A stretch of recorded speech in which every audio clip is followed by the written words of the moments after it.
Je sais pas vous, mais moi cette nouvelle Mégane GT me fait vraiment penser à une RS et je vais tout de suite vous expliquer pourquoi.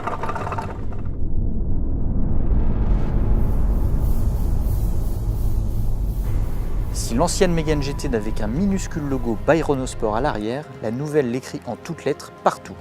Haillons, aile avant, seuil de porte, carte de démarrage, les boucliers plus agressifs, la double sortie d'échappement, les roues de 18 pouces et les superbes sièges baquets en alcantara perforés sont aussi là pour nous rappeler que la Mégane GT sort directement des ateliers de mise au point Renault Sport et au volant, cela ne fait aucun doute.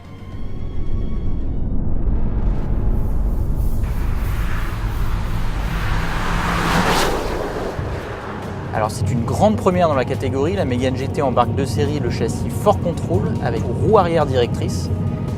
La tenue de route devient exceptionnelle, notamment dans les épingles, où la voiture semble pivoter autour de son axe plutôt que d'être attirée vers l'extérieur. Alors au volant, c'est un peu comme si une main géante poussait un peu le train arrière pour vous aider à tourner, c'est vraiment magique.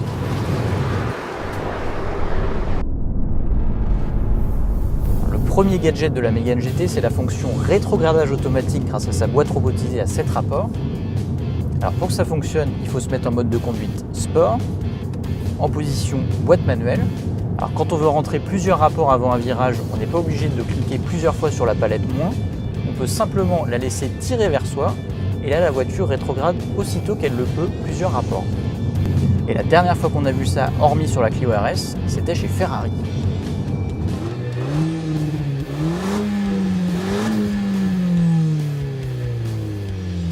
Et le gadget le plus sport de la Mégane GT, c'est bien sûr son Launch Control qui vous aide à faire des démarrages canons.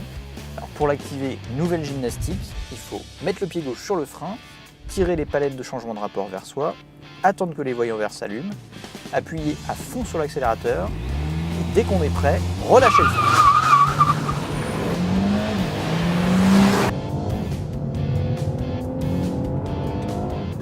C'est un gadget aussi amusant qu'inutile qui permet surtout à la Mégane GT d'annoncer un 0 à 100 en 7 secondes 1. Alors c'est une valeur correcte mais tout de même pas au niveau d'une Mégane RS en 6 secondes.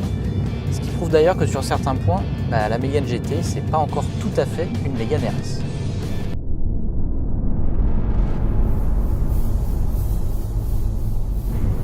Alors, le moteur de la Mégane GT il est emprunté à la petite sœur Clio RS, c'est un 1,6 litre turbo de 205 chevaux.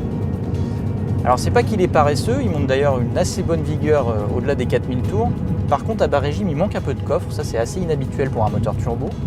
L'autre défaut provient de la sonorité qui est assez quelconque en mode normal et artificielle en mode sport, puisqu'en mode sport c'est en fait un faux bruit de moteur qui est envoyé via les haut-parleurs. C'est pas très sport tout ça. La grande différence de la Mégane GT par rapport à l'actuelle Mégane RS, c'est sa polyvalence au quotidien. Alors on peut citer la boîte robotisée, idéale en ville, les modes de conduite, on peut passer en mode confort, on peut aussi parler de l'espace intérieur, plus généreux qu'auparavant. C'est autant de qualités qui rendent la Mégane GT vraiment plus facile à vivre au quotidien qu'une Mégane RS.